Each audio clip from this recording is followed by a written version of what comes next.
Tonight's episode of the Girl Talk Sunday podcast is dedicated to my sister in love, Barbara Jean Owens Douglas. May you rest in eternal peace. Love you, sissy. I'll see you on the other side. She worth it. She worth it. She worth it. She worth it. She worth it.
God bless you and welcome to the Girl Talk Sunday podcast. I am your host, Sandy Best Life Jones, and y'all know I'm just absolutely delighted to be here with you tonight.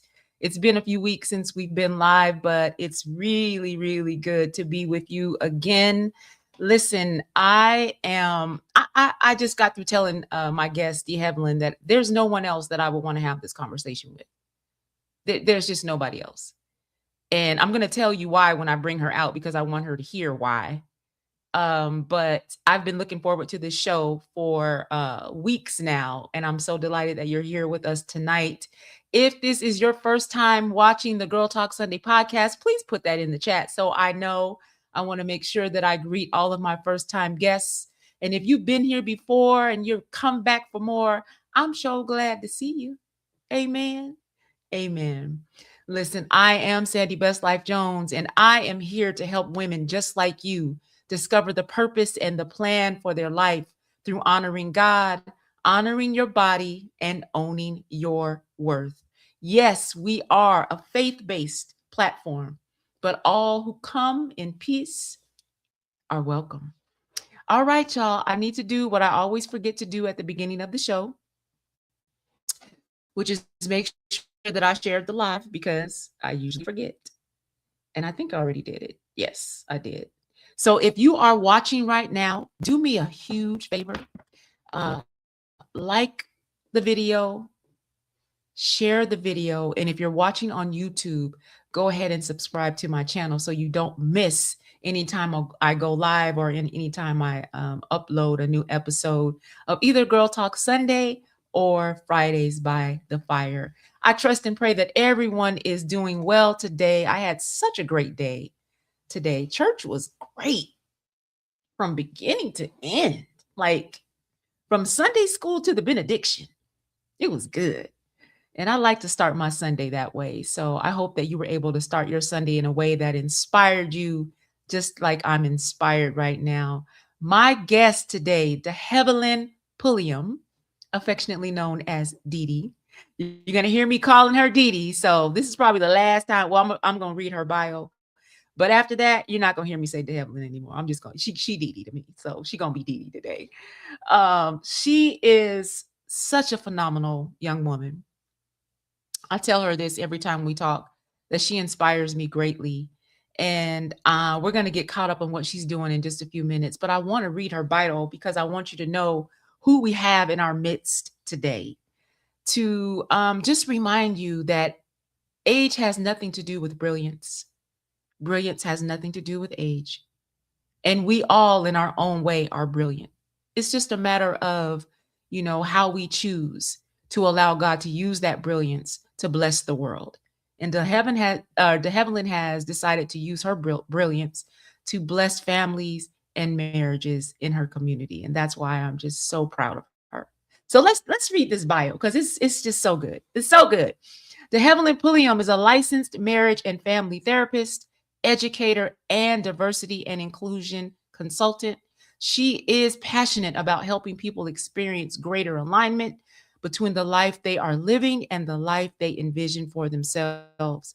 The Heavenly completed her Master of Science in Family Therapy at the University of Boston, Massachusetts in 2016. Oh my gosh, I can't believe it was that long ago. That was 10 years ago. We gave her a going away party and everything, and has a private practice based in Seattle, Washington. De Havilland takes a systemic, multicultural, and justice oriented approach to working with individuals, couples, teens, and families. She specializes in addressing issues of anxiety, trauma, and relationship stressors. And you know how, most every business has a vision statement and a mission statement, and the Havilland's business has the same, but she also has a hope statement.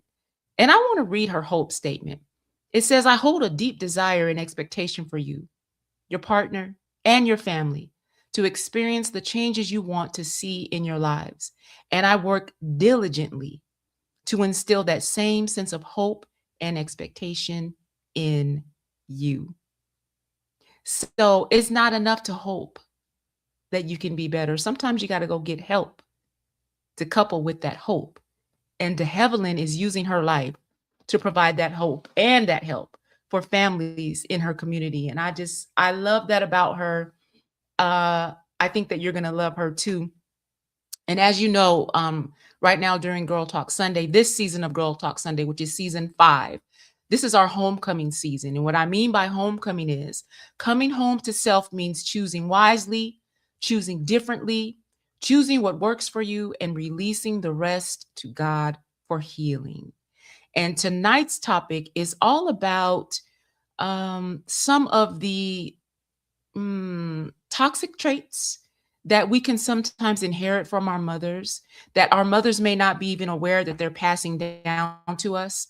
We may not even be aware that we've inherited them until years later in our life, when we start to notice that, mama used to respond to things that way. Mama used to do things that way. Mama used to accept that kind of behavior from people. I wonder if that's where I got that from. That's the revelation that I had in my own life at the age of 50. And it wasn't until I was 53 and I lost my dad to dementia and Parkinson's disease that my mother and I actually sat down and had a conversation. And she told me her life story. She told me her life story. And that's when I could finally see myself in her. It was eye opening. It was life changing. It was everything that I needed to know to be able to forgive and accept my mother for who she is, as she is. And at the same time that I love, honor, and respect her, I then knew that it was okay for me to take a different direction with my life and do something different. And so De Havilland is here to help us unpack what that doing something different might look like. So I want to bring her out. She is in the green room.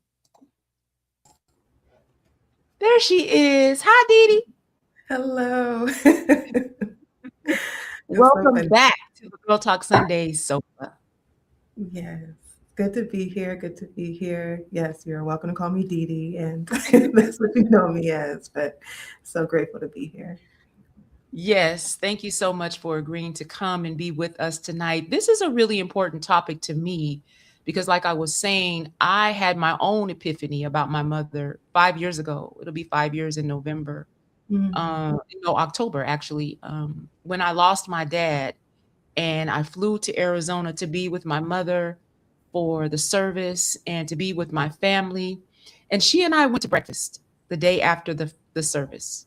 Mm. And we had the most important conversation that we have ever had in our lives as mother and daughter. And my mother began to tell me her life story. And she shared with me how her mother, for whatever reason, could not take care of her. And my mother was days old when someone in their neighborhood took her in, days old, took her in and raised her. This couple raised her as their own, and they took care of her until she was an adult. And she just kind of gave me the backstory of how she was raised and how finding out that those were not her real parents affected her. And Mm. then her approach to life and the way she would show up in life and the way she responded to life started making sense to me. And some of the um, behavior that she had modeled in front of me that I inherited and was modeling myself to my own daughter, it started to make sense. Mhm. So that's why I wanted to have you on the show, because I want to talk about, is that something that's usually unconscious when we're modeling that behavior? Was she modeling what she saw? Or was she just showing me, who she was from a conscious standpoint, or can it be both things? And can the traits that our mothers model to us and pass down to us, can they be genetic? Or is it always a case of this is just what she saw, and so you're gonna get what she saw? What does Mm. that all that look like? Yeah, yeah. Um, First, it's really powerful just to hear your story and these moments that you had with your mom, to hear her story and how hearing her story helped to reshape the way that you saw your own and what you were living into.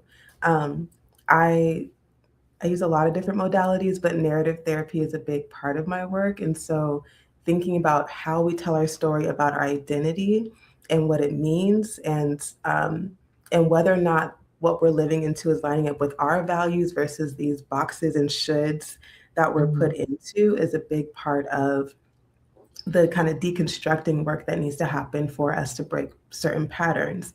mhm, Um, I think your question of like, is it conscious? I think when we start actually having time to reflect on our story and mhm, the models that we've had around us, it becomes clearer, like the experience that you had. But initially, I think we're just all trying to figure out, how do I feel safe? How do I feel connected? How do I make sure that I feel regulated in my nervous system?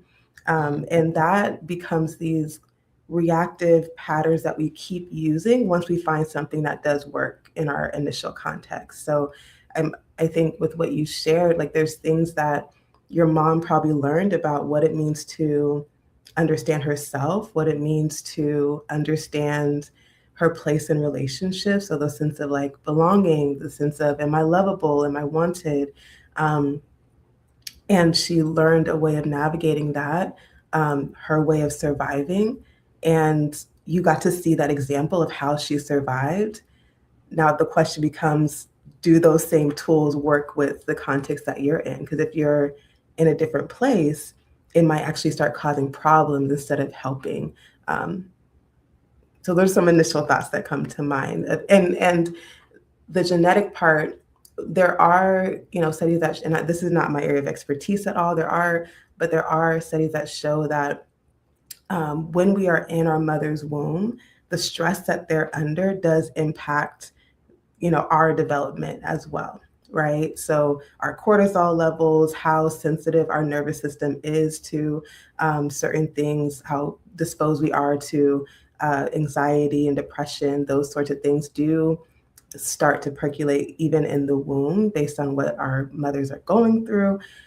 But at the same time, there's this thing called epigenetics, where it's a combination of you might have this foundation in your genes and in your DNA, but whether or not it expresses itself partially depends on the environment that you're in and your experience.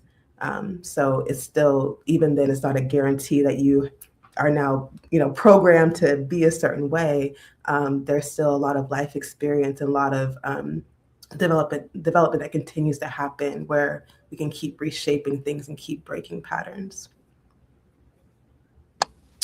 I'm so glad that you mentioned that about what's happening in the womb while our mothers are pregnant with us, because I don't know if, I won't say all women, but some women really understand that our stress while we're pregnant, Mm-hmm. it affects the child too. I don't know if we really understand that. Yeah. If we did, we would be really careful Mm-hmm. about the situations that we put ourselves in while we're pregnant, because it does make a difference. It makes a tremendous difference for that Mm-hmm. unborn child. Is that right? Yeah, yeah, it does make a difference. And I think context matters. I think that um, the amount of choice someone has and how, like sometimes I think it's this balance of we do need to make choices that are going to benefit ourselves. Mhm, We need to make choices that would benefit an unborn child, right? mhm, Um, but some things are out of our control at the same time. Like, so there are some things that, you know, you- right now our world is in quite a chaotic space, and I'm grateful to be in a place where I can, still maintain my usual routine, but mhm. complain about gas prices, while others are in a space where their homes have been destroyed, where they don't have access to food in the same way, where resources are just very limited. Um, so yes, I think for depending on what resources we have available to us, as much as we can, we do need to be mindful that it is impacting the child. And I think the other pieces around what expresses itself once the child is born, that environmental factor, that experience, is really important to also name, because we are human, we'll make mistakes, but there's still room for change and growth. Even the way our minds develop, there's this thing called neuroplasticity, where we are constantly making new connections in our brain to learn new patterns, new ways of being, new ways of thinking. So no one point is going to make us broken forever. Mhm, You know, mhm, there's mhm. always room for resilience and change and healing to take place. But as much as we can, as much as is in our power, yeah, we do Mhm. want to be mindful. Yeah. So I was so excited to start this interview. I forgot to ask you the question that I ask all of my guests that join me on the Girl Talk Sunday sofa. And I've already told you what Dee Dee does, but I want you to tell us, Dee Evelyn, from your own perspective, why you do the work that you do. Mm. Um, I love being a therapist. I love just being able to sit and hear people's stories and to create a space that's safe and non-judgmental, but a space where people can see themselves in a new way. So I um, I think a lot of my job is just being human with another human, so it doesn't feel like work. It just feels Mhm, like, okay, we get to sit and have a conversation. I get to know you and your story a bit more. But I mhm, also get to hold up a mirror. Like, you told me this is what you value. You told me this is what you want to live into. Where is the disconnect between where we are right now and this vision that you're painting for me? Um, I think it also is a space where I get to hear people's strengths and resilience when they don't recognize that either. And once again, holding that mirror, not just for the okay, I'm challenging you, but also did you see what you just did? Like, do you realize how powerful that is, that you were able to accomplish this given all the things that you named in your story that have been so difficult? So I love that about my job, of just that honoring space to be entered into somebody's life like that. But I also, I'm currently working on finishing up my doctoral program. And in that space, I'm also just really passionate about Black women's wellness, and especially in Mhm. the workplace, and how do we shift culture in that environment so that there is psychological safety, there is inclusion, there is a sense that um, just wellness in that space. I think, and I can go into more details about that, but I think that's just another part of my my passion that I'm getting into right now. Yeah. And you have successfully defended your dissertation, correct? I have successfully defended my dissertation. That feels really good to Yes, just be done I with know, that. because I reached out to you last and you were like, mm-mm, I Yeah. got a lot on my plate right Yes, now. let's get this done. But when I reached Yes. out this year, you said, oh, I did it. Yeah. I Yeah. Yeah. successfully defended my dissertation. I'm Mhm. just so proud of you. I am Thank so you. proud of you. I cannot wait to see you walk across that stage and Thank get what you have earned. You have invested in yourself. You have allowed God to give you the grace and the strength to do it. And I'm just really, really proud of you. Thank you. I appreciate it. It means a lot, you know. You've been in my Yes. life since I was a teeny bopper in, Yes. in church, so I'm grateful. So I want to get into women and within the family dynamic and some of the roles that we take on that we're not even really aware that we're taking on because we might be modeling behavior that we saw from our mother. I know for me, I had middle child syndrome really bad. I don't even know if that's really a thing. You could tell me if it is. But I just never could get enough attention from my parents. I could never get enough affection from my parents. I never felt seen, didn't feel heard, rarely Mhm. felt loved. I felt like the love that I did receive from my parents was transactional. I had to do something to Mm, earn their love. That's how I felt as a child. Now, as a grown up, I see what was happening. yeah. And so I was the peacemaker of the family. I always wanted everybody to get along. I always wanted everybody to be loved and feel loved. But that's a heavy burden for a child to take on. So Mhm. I have listed these roles that we can take on as women in the family from a young age. The first one is the fixer, the peacemaker, the overachiever, the invisible one, and the caretaker. So I Mm, just want you to touch on each one and why we tend to develop these attributes sometimes as children and then take that into adulthood and talk a little bit about how it can show up in our adulthood and in our relationships. So let's start with the fixer. It says always cleaning up everyone else's mess.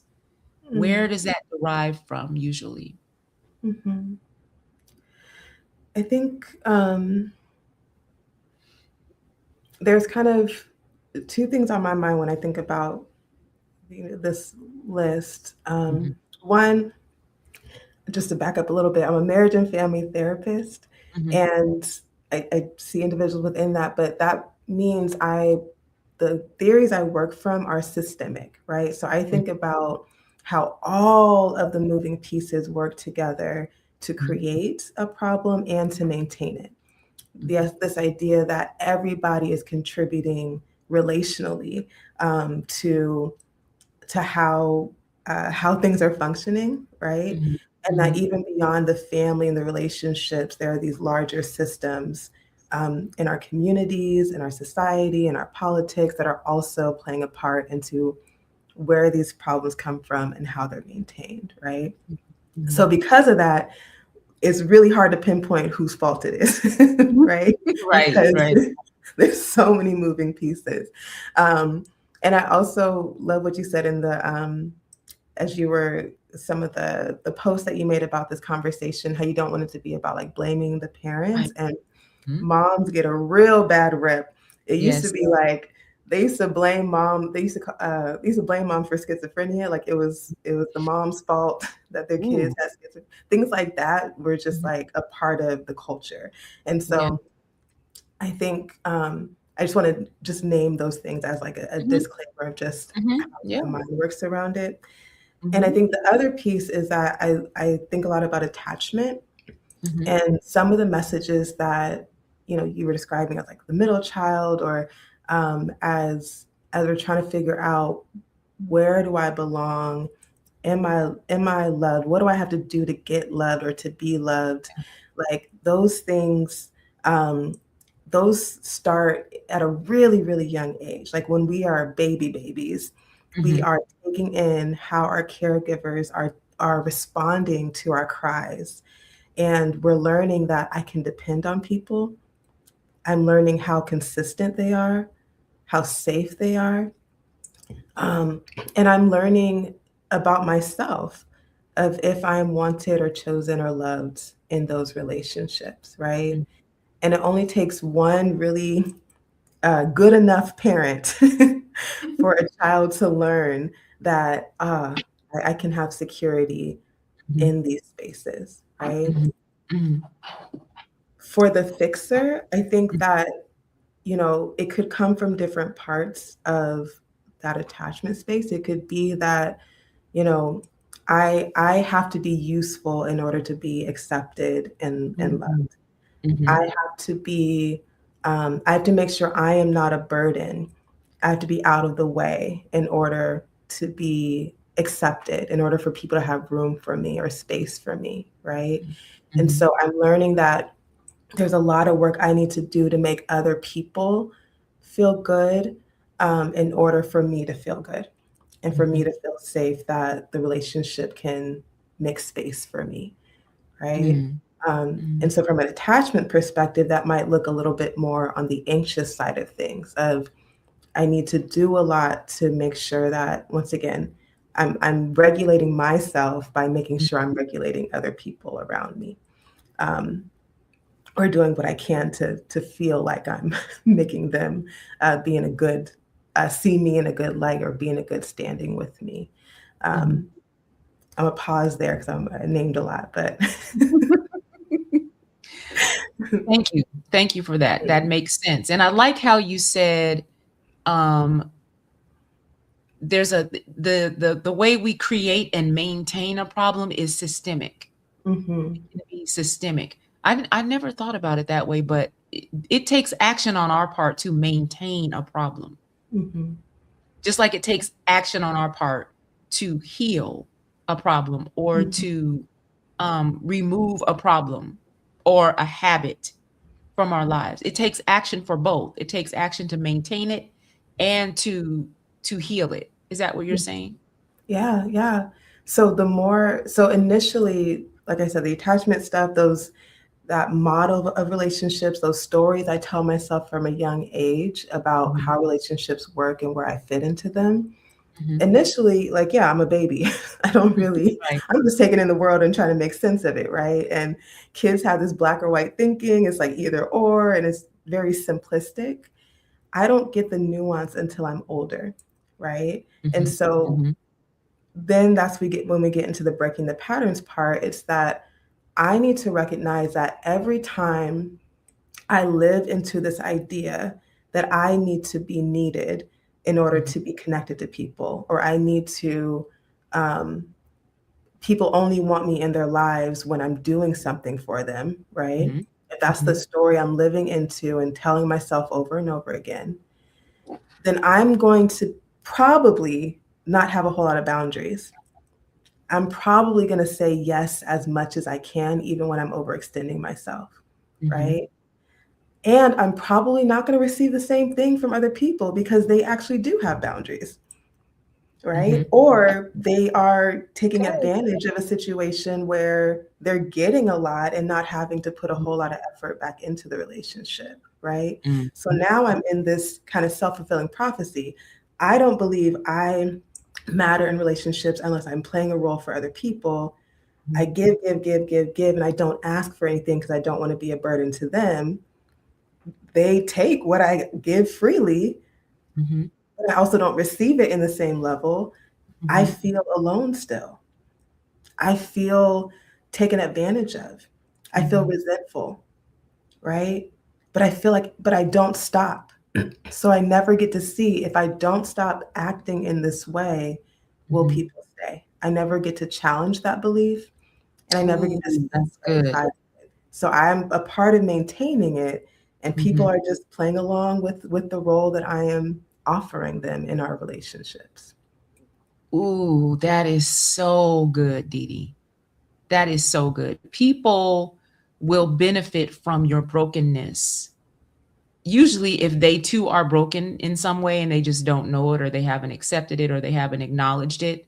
But if you keep giving and giving and giving because you feel like I have to do it this way in order to be seen, in order to be heard, in order to be loved, and people continue to take that, even though they can clearly see you don't have a boundary around that, and that's where that behavior is coming from. There's a benefit to people who will Mhm. continue to take from you as long as you are giving, because Mhm. you don't have a boundary around that. Wow, that's really Yeah. good. Yeah. Mhm. All right, let's touch a little bit on the peacemaker, avoids conflict at all costs. Mhm. What's going on there? Yeah. I think you'll hear a similar theme for all of these because Mhm. I'm gonna keep Yeah. leaning into this idea of attachment or this idea of I'm telling myself a story, Mhm. um, and then I don't have opportunities to challenge that story, right? Mhm. So with the peacemaker, the story is, I I need to keep the peace at all costs, right? Like you said, which Mhm. means that I can't I I can, but I feel this tension when I want to disagree. I feel this Yeah. tension when something's bothering me. And Mhm. instead of being vocal about it, I'm going to be silent because I don't want to rock the boat. I don't want somebody to be mad at me. I don't want to experience rejection. I don't want to feel unsafe in this relationship, right? I think the other way of thinking about the other piece of attachment is that we learn these strategies for how do I feel safe again.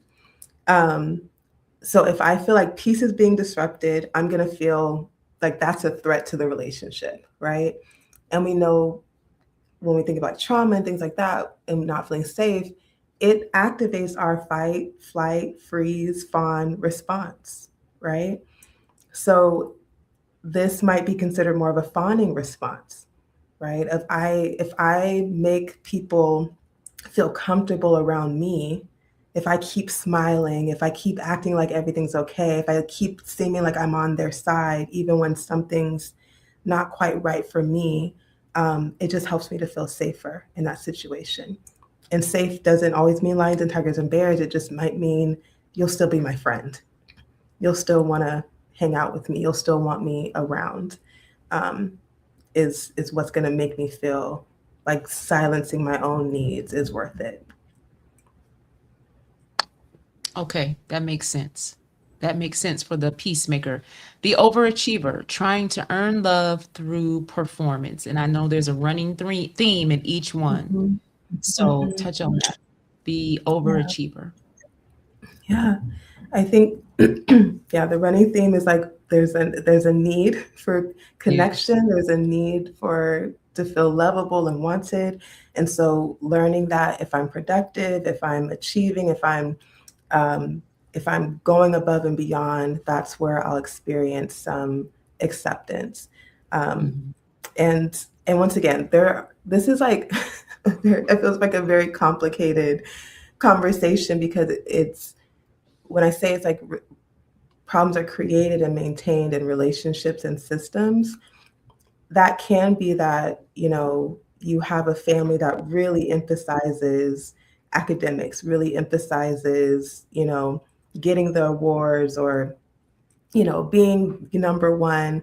Um, but some of Mhm. it can be culturally significant too. Like I grew up hearing like you got to work 10 times as hard as a black woman to be considered just as good, right? Um, Mhm. so there's like racial dynamics, there are gender dynamics, there are all of these messages that we're trying to confront as well, even beyond the family, that are telling us this is what you need to do in order to be taken seriously, in order to be respected, in order to be seen as competent. Um, Mhm. so there's so many different factors, but once again, it all comes down to in this world, in these relationships, how do I feel safe? How do I feel loved and connected? Um, Mhm. yeah. Okay. And the last one is the caretaker. Oh, no, no. I'm sorry. I skipped one. The invisible one Mm-hmm. disappears to avoid chaos. Mm-hmm. Mhm. Yeah. Um, I mean, this feels like a lot of fear Mhm. and even in that description of just like avoiding chaos. It's almost like a more anxiety driven version of the peacemaker, right? I don't want to rock the boat. Also, I just don't want to be seen at all. Like I Mhm. don't want um, to be a problem, but I don't feel safe in the midst of whatever the chaos is, right? And Mhm. so um, because of the work that I do, I work with a lot of I probably work with anxiety and trauma. And Mhm. so I hear a lot of, adults now, but Mhm. talk about childhoods where they had to learn to be really hyper vigilant. They had to learn how to really read the adults in the room, to be able to Mhm. read like what are the emotions that they're expressing? Are they in a good mood today? Are they safe to be around? Is something going to lash off, something unexpected going to happen? And one of the ways they coped with it was making themselves as small as possible. Mhm. So in adulthood, they have to like relearn like how do I take up space again? How do I feel okay being seen in a safe relationship where letting my guard down, allowing my friends to know who I am, what I enjoy, Mhm. what makes me upset or frustrated, like learning that that can be a safe space with the right people, even if early experiences were not safe. Right. So that invisible brings up for me a more of a kind of a fear-based stance, and once again, that can be modeled by the type of environment that was created with your guardians. Mhm. It can be modeled by watching how your parents navigate situations, how they kind of their body language and their mannerisms kind of make themselves small, or being told like be seen and not heard and things like Yeah. that. Yeah. Um, there's a lot of different ways that that can be shaped. Yeah. I like how you said, um, you talked about reading the room.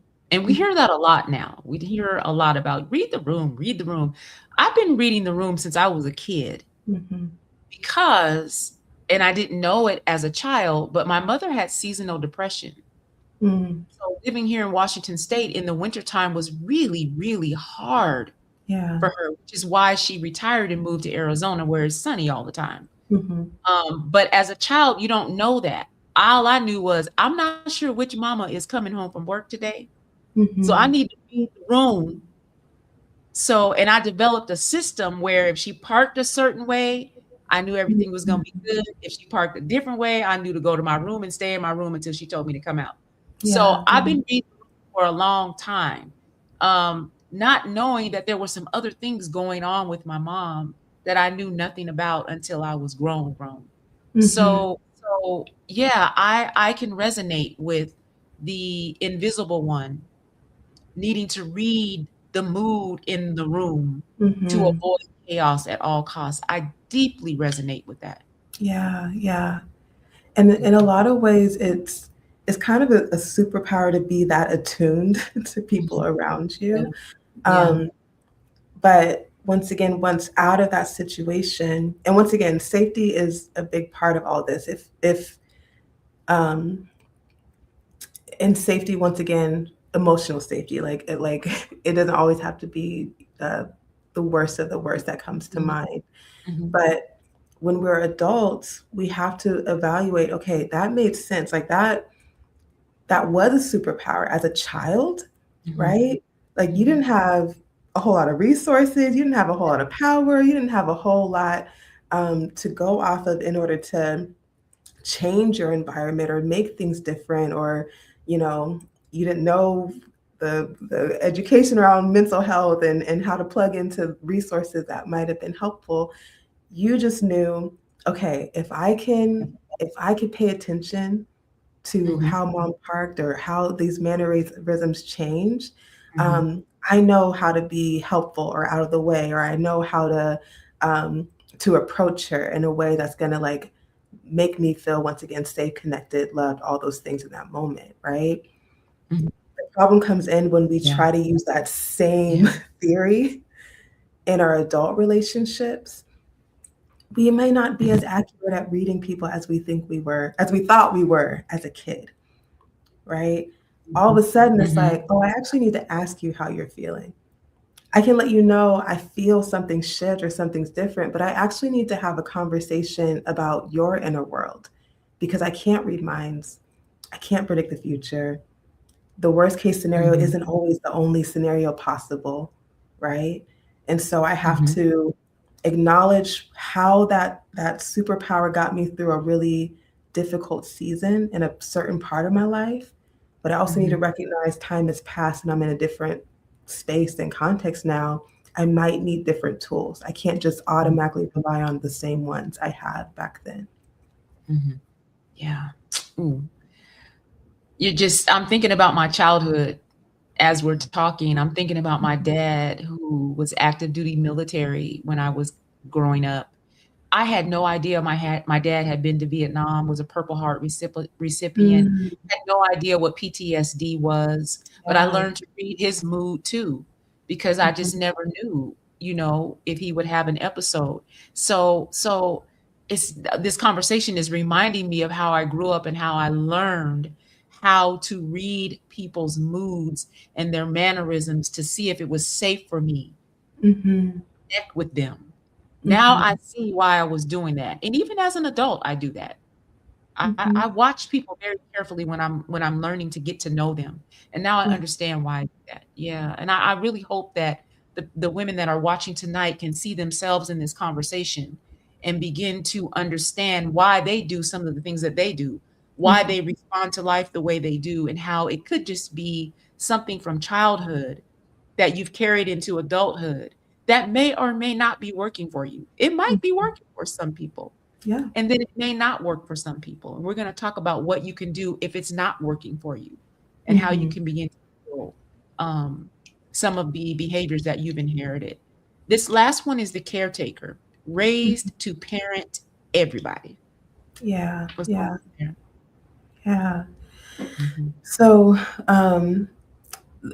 there's a term we use called a parentified child, where Mm. they Mhm. essentially become a third parent, or maybe they just are the second parent, um, Mhm. but they are asked to take on a role to either be emotionally supportive Mhm. to one of the guardians, or they are really like task or like they're cooking, they're changing diapers, they're um, helping to raise their siblings, or sometimes even like pay bills or keep track of the calendar, sometimes being an interpreter for the family. There are so many different ways where kids are asked to, really show up for these responsibilities that are more geared towards adults, and it's hard because they're developmentally they're still a child, so Mhm. they're not fully actually equipped or prepared for that role. So it's kind of a little bit of setting them up for failing that role, um, Mhm.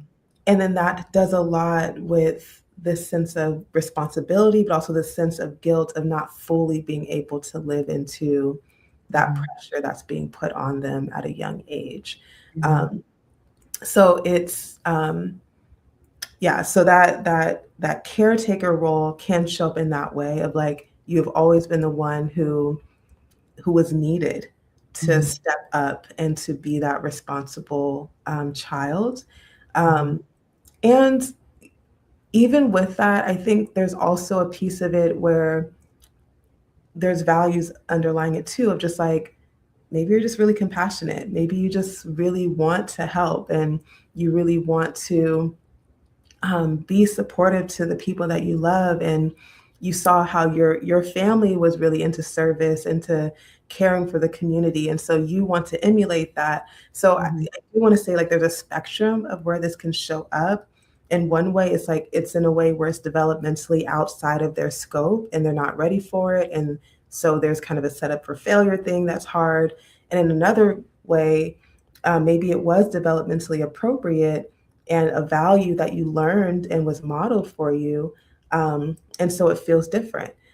So, like you said, like if sometimes not a problem's only a problem if it is a problem. So, depending on where you are in that spectrum, it might feel like something that's very aligned with who you are, very aligned with what you value, or it Mhm. might feel like there's a lot of resentment, and now it's difficult to show up for people because everything feels like a burden because it was always too much on you growing up. Mhm.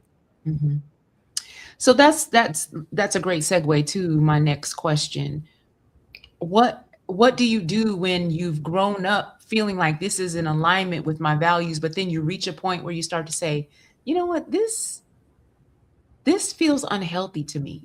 Hmm. I think I really need to take a long, hard look at why I do what I do and the way that I do it. Am I doing it because this is really who I am? Or am I doing it because this is what I've seen all my life, but it's not really healthy? How can we start that process so we can make some changes? Hmm. I think asking those questions is really helpful.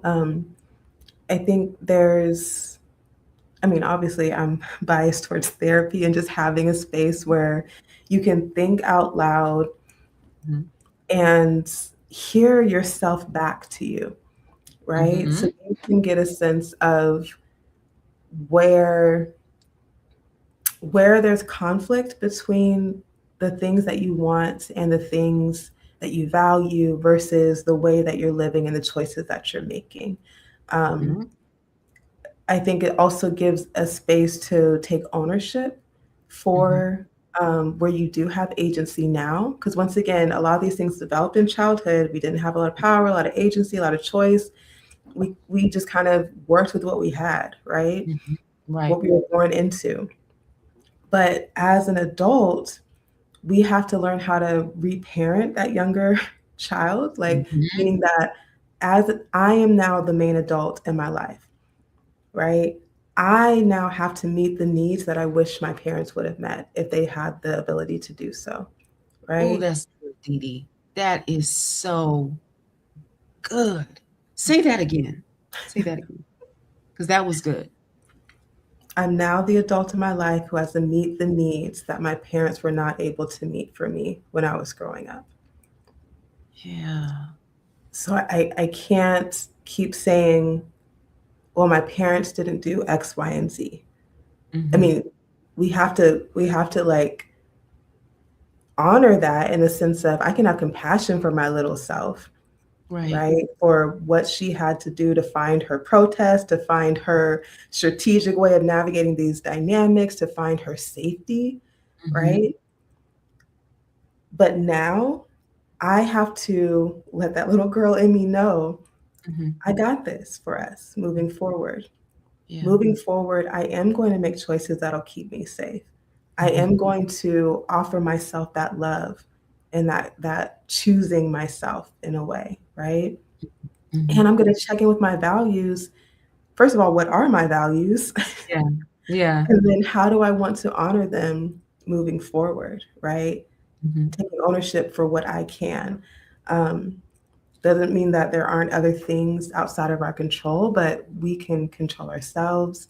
And I think the best, or I won't say the best way, the only way, but when we develop self-compassion, we also develop more compassion for other people. So as we Mhm. get curious about how did I learn to survive my childhood and get to where I am today, I can Mhm. also have compassion for how did my parents learn to survive their childhoods? Yeah. What did they try to pass down about what they learned as far as what it meant to survive and to be connected and to navigate relationships? Might not have Mhm. been the best lessons, but it was the ones that helped them to survive their situation, right? Right. I can Right. have compassion that I didn't do it perfectly, but I did what I had to do. Maybe I can understand other people's stories a little better too. Oh, this is reminding me of, when I used to work in the office. I'm a social worker for DSHS, and I work from home now, but I worked in the office for many, many years, and there was a family that came in that I will never, ever forget. The Mm. oldest child was 7. And then there was a baby that was about 9 months old. And then there was a toddler that was about 2 years old. And I just remember being at the front counter helping mama, apply for Mhm. benefits and get what she needed. But I was watching the 7-year-old girl, and she had the baby on her hip Mm. and the toddler in the seat next to her, and she had her arm around the toddler, and the Mm. both of the little ones were boys, and big sister was taking care of them. And when I tell you that that little girl took care of those children like they were her own, she Mhm. even was holding her mom's purse while her mother was at the counter talking to me and doing what she needed to do to get the benefits that she needed. That image has never left my mind, because Mhm. that little girl was so stoic. And now you just said there's a word for parentified, where Mhm. she knew, I have to take care of my brothers while Yeah. mommy is here taking care of the business, for the family. It just what you've been saying for the last couple minutes reminded me and brought that Mhm. image back to my mind. Mhm. Yeah. Yeah. Yeah, and that's one of those examples where, I mean, it's just a snapshot of their lives, but the Mhm. Right. parenthood is a weight and it's hard for adults to take Yeah. on, and so the idea of a Mhm. 7-year-old having Mhm. that responsibility or feeling that strong sense of duty, um, is both a beautiful thing of like, wow, like, how loving, um how, mature and responsible of you to, step Mhm. into this and to hold so tightly to your brothers and to make sure that they're okay and to help mom. But also we know that that is a weight that a 7-year-old is not meant to hold on to too Mhm. tightly. Mhm. Um, Yeah. And I completely understand why, mom had to rely on baby girl to do that for her. I completely understand why. yeah. Glad you said what you said about this is not blaming and shaming mom. It- Mhm. It's just realizing that we can love our mothers, we can respect our mothers, and we can still choose a different direction for our Mhm. own lives. And I want to make sure that people know how to connect with you, so that when they're ready to begin the healing work of choosing a different direction, or even just acknowledging and looking at some of the habits and the traits that they have, that they're realizing they inherited from their mom, but they're not really working for them. How can Mhm. people connect with you to possibly, become one of your clients Yeah. and your services? Yeah, so I have a website at Mhm, counselingcontext.com. mhm, And on there, I do free phone consultations, a 20-minute conversation just to make sure we're a good fit. And mhm. so there's an online scheduler on my website where we can connect there and yeah, and just get to know each other and see if working together makes sense. Yeah. Well, I want to give you the last word, Mhm. in these final 7 minutes that we have of the show. What do you want to say to women who might be watching right now, who heard their own stories in this conversation tonight, Mm. and they're not sure how to have that loving conversation with themselves about Mhm. where they are and why they show up in the world the way they do? They just know that something is off. What Yeah. do you want to say to them? I would say, just to be patient with yourself and Mm, to recognize how a lot of what, you're going through is just a part of being human. mhm. Um, Once again, I know I probably sound like a broken record, but a lot of this stuff starts when we're so young Yeah, that we have to have some compassion that we were born into something, into situations, into societies, into, a historical context, right? Where we didn't have a whole lot of choice and agency then. But what a gift it is to even be at a place in your life where you can say, I'm actually not comfortable with the way things are going. I yeah, actually want better for myself. I'm mhm, actually curious about what could be different. Like, mhm, what a gift it is to be in a place where you can actually reflect on that and start to make moves towards getting closer to what you actually envision for yourself. Um, So I would say take it as an invitation, take it as a an opportunity. Um, there's this thing called the cycle of change where before change can happen, we need to first contemplate that there's something different that's possible and that we Mhm. want for ourselves. And only once we get through that do we start preparing for change, do we start acting for change and maintaining that new thing that we've created for ourselves. So yeah, so just be patient and just see it as a sign that I'm getting closer to this new version of me or this new life that I get to develop now that I'm asking these big questions. Yeah. Thank you for that. And I want to add to, if you haven't had that eye-opening conversation with your mother, and it's still possible for you to do that. Mhm. If your mother is willing, I highly and strongly encourage you to just sit down and have a conversation with your mom and ask her, if she feels comfortable telling you about her life, telling you her life story. You might find out some information that um, can heal maybe a rift that you have in your relationship with your mom. Or you might find out that, she doesn't really have anything life changing to share, but she wants to share her life story anyway. I'm so glad that I did that with my own mother because now our relationship is better than I ever thought it could be. My mom will be 78 in July, and I'm Mhm. so thankful to still have her here with me. And now we're both healed. Yeah. So now we can operate from a place of authenticity in our relationship, and there's no grudges being held. There's no anger being held on to. There's no resentment. We just love each other. And I have her whole face, so it helps that I love her. Mhm. She Mhm. hijacked. I have her whole face. I have Yeah. most of her mannerisms too. So I'm just thankful that we were able to heal some of that um some of the angst that we had in our own relationship. There were some things that we needed to let go of.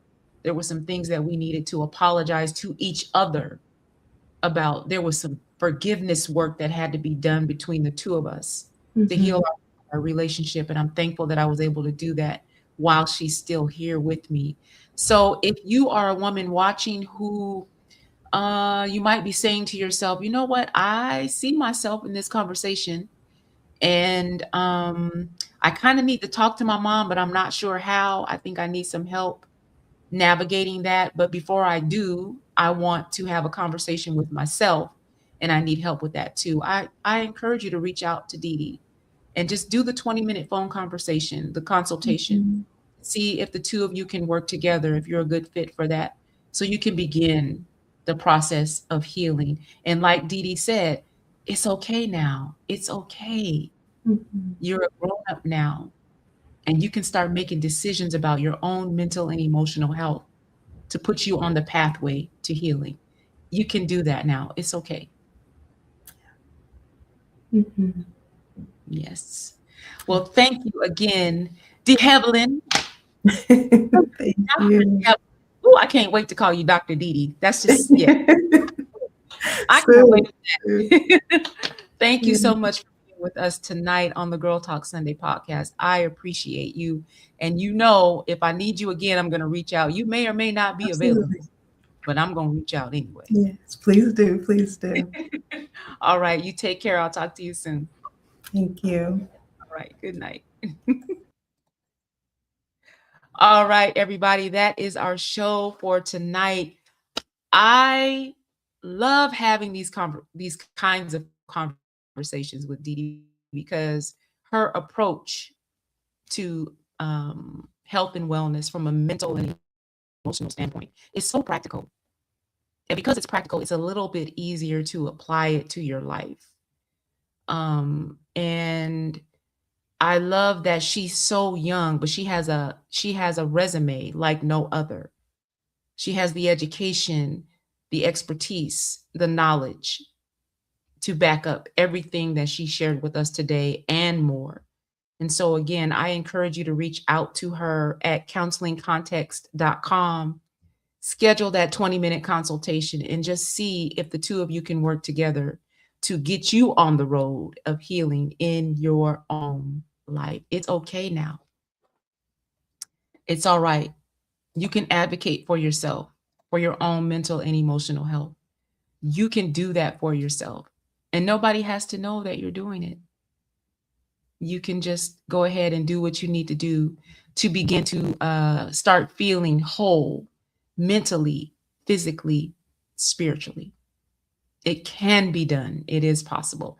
And I know this because I've been there. I'm not talking about something I heard. I'm talking about what I know. All right. I want to thank you so much for joining us tonight on the Girl Talk Sunday podcast. I will see you again in April. I'll see you in April.